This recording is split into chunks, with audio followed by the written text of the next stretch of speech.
Welcome to Watch This Space. I'm NASA Administrator Jim Bridenstine, and today we're going to visit the historic Launch Complex 39A, where we launched all of our moon missions and even some space shuttle missions.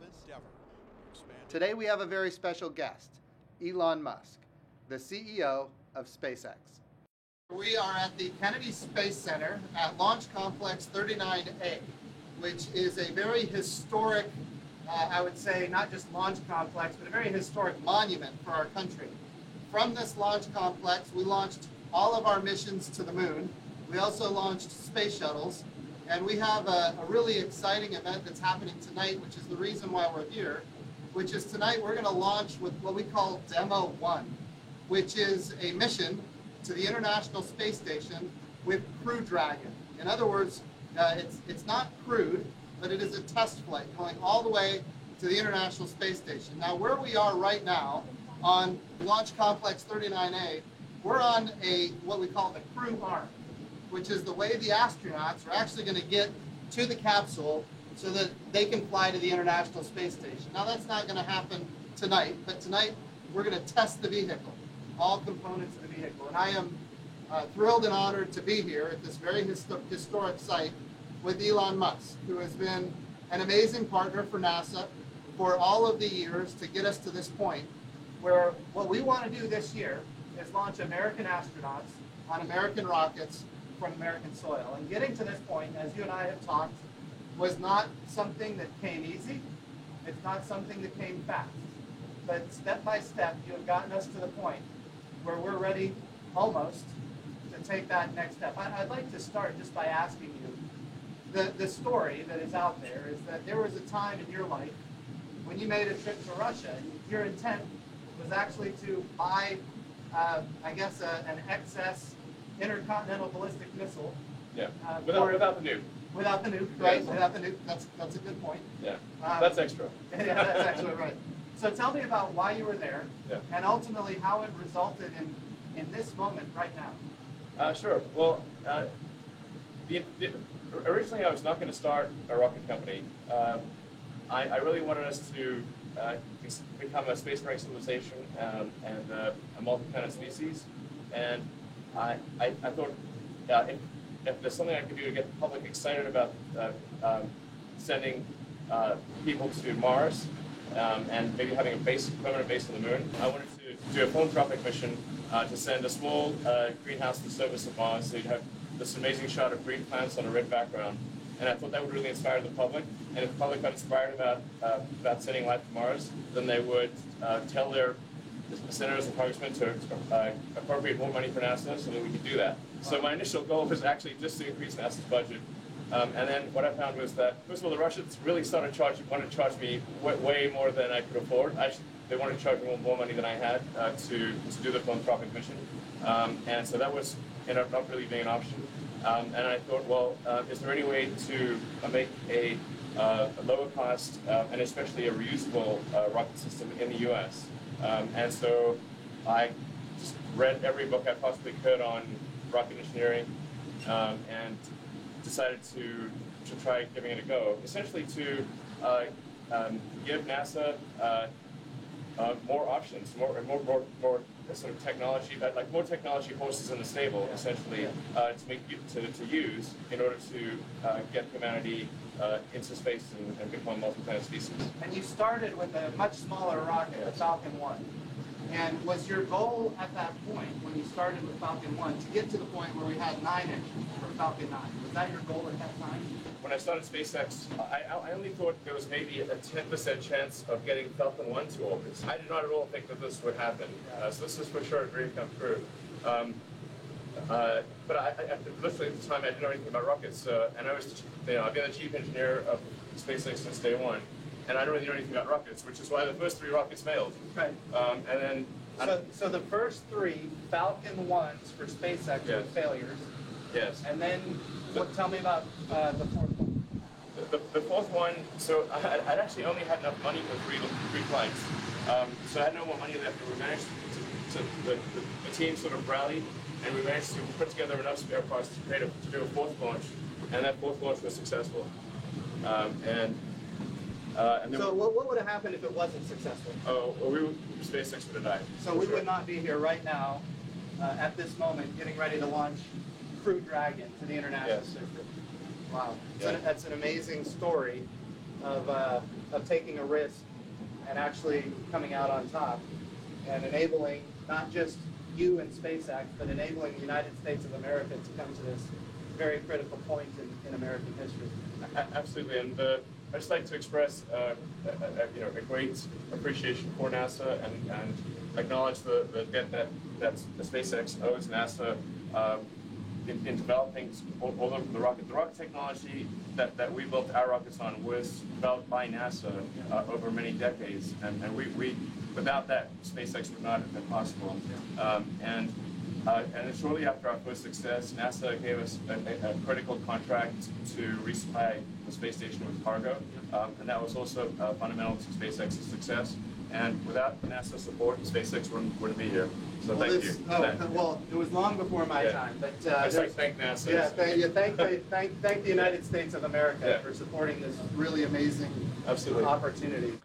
Well, we have now learned the events surrounding Elon Musk's decision to start SpaceX. Let's meet some of the astronauts that will be launching on Commercial Crew. Yes. But that was in 2001 when all of that kind of started materializing and you started having these thoughts. I wanted to ask Victor, who's going to be one of our pilots of these crew vehicles. 2001. 2001. Victor, where were you in 2001? I was learning to fly jets. Okay. And I actually got my wings that year. Cool. So that sounds awesome. So Victor was a naval aviator, getting his wings. What month was that? 2001. December 2001. Okay. So you got yours about 5 months ahead of me. I was in May of 2001. But you obviously did much better than I did, because I ended up running a museum and then becoming a politician, and you went on to become an astronaut. I don't know if you can say that now, sir. Yeah, well, my job is much easier than yours. I can tell you that. Of course, we're so proud of all of our astronauts. You guys have all made your whole country proud. Bob, how about you? Can you remember maybe 2001 where you might have been at that time? I can. Back in 2001, I was an astronaut candidate. Okay. I started in the office back in 2000 in the summer, July. So just getting my first chance to come down here to Kennedy and strap crews in. I was just getting started as a Big Crusader, one of the astronauts that operated the space shuttles before the crew came to strap in and collected them after they landed the space shuttle. So. And your background before that, you were an Air Force flight test engineer. Correct. I'm an Air Force flight test engineer, still active duty in the Air Force. I worked the F-22 program after test pilot school, and then worked in a research lab at Eglin Air Force Base prior to that. So it's amazing to think about where everybody was at these different times and how it all comes together at this one moment. In 2019, we're gonna make it happen. I never would have thought this would have happened. I would have given it less than a 1% chance. Yeah, it is really amazing. Yeah. Doug, how about you in 2001? Well, I'm a classmate of Bob's, so Okay. we were selected in 2000 as astronauts, and so we were still astronaut candidates, just kind of learning our new trade. So kind of hard to believe you just got your wings. We were already astronauts by then, or at least almost astronauts. We were working towards being full-fledged astronauts. But yeah, it's amazing how far we've come in that short amount of time. How about you, Mike? 2001, that's a long time ago. I was seriously a long time ago. It is, yeah. I can remember it well, but it was 18 years ago now. 18 Unreal. years, yeah. That is incredible. Yeah. I'm a flight test They're kidding engineer as college well. by now. Yeah. Flight test engineer as well in the Air Force, and it was in Canada, Cold Lake, Alberta. I was on exchange at their flight test center testing the Canadian jets. Yeah, awesome. Yeah. So right now, inside the Crew Dragon for tonight's launch is I don't want to call him or her a dummy. I know. I was trying to avoid the use of the word dummy. Tell me what we call the I guess synthetic person. Anthropometric test article. There you Okay. go. Yes. So what is it? You decided to name the anthropometric test article. I called her Ripley. Ripley. Ripley from Aliens. Fantastic. Yeah. It's a great character. Yeah. One thing that SpaceX has done really well is capture the imagination of the American people through branding and really exciting things. Launching, for example, a Tesla, which is still in deep space, orbiting the sun. Yeah, I mean that was a case where like normally we do first test flight of a rocket, normally like a block of concrete would be launched. Right. Because you don't want to launch anything valuable that could get destroyed on the initial flight. So on the initial flight of Falcon Heavy, the team was originally going to just launch a block of concrete. It's like, guys, it's hard to get the public excited about a block of concrete. Okay, it's just so like what's something like, you know, that's an image that's going to really stick in people's minds and resonate. And so it's like, okay, let's put a car in space. It doesn't make any sense, obviously. You can't drive a car in space. But at least it's convertible. There you go. Even though there's no air, it doesn't make any sense. But and then putting, I guess, an anthropomorphic test article in a spacesuit driving the car through space.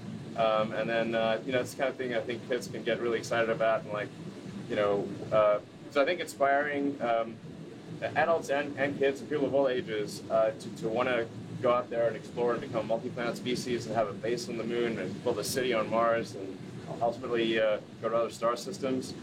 We got to have inspiring images, things that really, you know, have a strong emotional effect, you know, just like make you feel.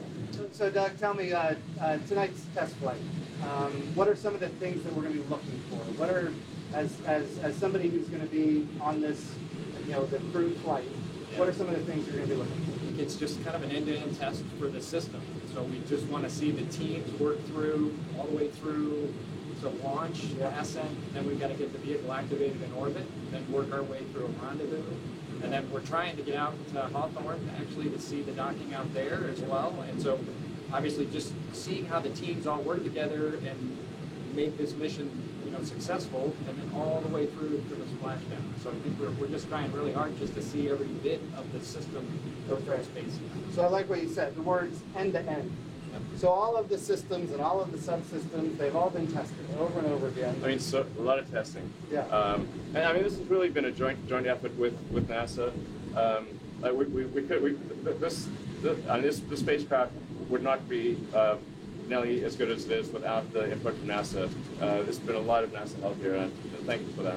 Well, we're very grateful for what you're doing, helping us launch American astronauts from American soil once again. And of course, these gentlemen here are the beneficiaries of that. And I can only express the best that I can how proud all of America is with who you are and what you've done and what you represent. The entire world is going to see us launching again to the International Space Station. And this time when we do it, it's different. In fact, NASA is a customer. And as a customer, we become one of many that will be using this crew vehicle if all goes according to plan, and we'll have a robust commercial marketplace for spaceflight. And that commercial marketplace could be sovereign countries, it could be individuals that want to go maybe on vacation to space, which I know sounds crazy, but I'll tell you, and you know this, those folks are out there, and there's a lot of folks that are ready to do it. Of course, they have the same dreams and ambitions that all of you had when you were coming up, so it's an exciting time. I think this is a good step. It really is getting people back in orbit. Yeah. You know? Yeah, it's a step towards, like, ultimately. I mean, what I really want to see is, you know, permanent base on the moon, permanently occupied human base on the moon, and us building a city on Mars. That's like, if I can see the beginning of that before I die, I'll die happy. Well, the president's first space policy directive to me was go to the moon, and the word in there is sustainably. So how do we go? We don't want to recreate the Apollo program. Exactly. We don't want to leave flags and footprints and not go back. We want to go and we want to stay. And this time, that means landers, rovers, robots, and humans in a sustainable return. It doesn't mean at this point we're ready to have, as you mentioned, you know, a city on the moon. But what it means is we can put together all of the components that enable it to eventually be sustainable. And part of that is reusability. Reusability is fundamental. If you, a fully reusable vehicle will cost 100 times less per flight than an expendable vehicle. And it kind of makes sense. If you think of any other mode of transport, it could be like you know, jet aircraft or cars, bicycles, horses, every other mode of transport, boats, they're all reusable. the weird one that isn't reusable is space. That's right. So you can imagine how expensive it would be if every time you flew in a jet that you had to get a new jet, Right. as opposed to refuel the jet. It would be insanely expensive to fly a jet if it was single use. There wouldn't be anybody flying. No, exactly. It would be like a few research flights at extreme expense, and that's all the flying that would occur. So the absolutely fundamental breakthrough that's needed is a fully reusable orbit class rocket and spaceship system, and it needs to be fully and rapidly reusable. So the cost of reuse must be very low, and it must be able to have a high flight rate. Right. And that's the fundamental breakthrough needed for humanity to become a multi-planet species. And I think one of the key enablers there was a program we called Commercial Crew that went into place quite a while ago. And what the vision was that we would have multiple providers competing on cost and innovation. And of course, that has now taken effect. And as you are competing against others in this commercial marketplace, right, you have a huge incentive to drive down the cost and increase the access to space. And that's materializing here on this Crew Dragon that we're going to see launched tonight. Yeah, I actually don't care at all about money, at all. But I do care about us becoming a spacefaring civilization. Yeah. And I do know that if we don't achieve full and rapid reusability, it will not happen.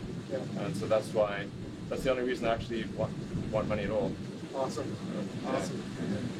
Well, guys, thank you for being a part of this, and it's an exciting night.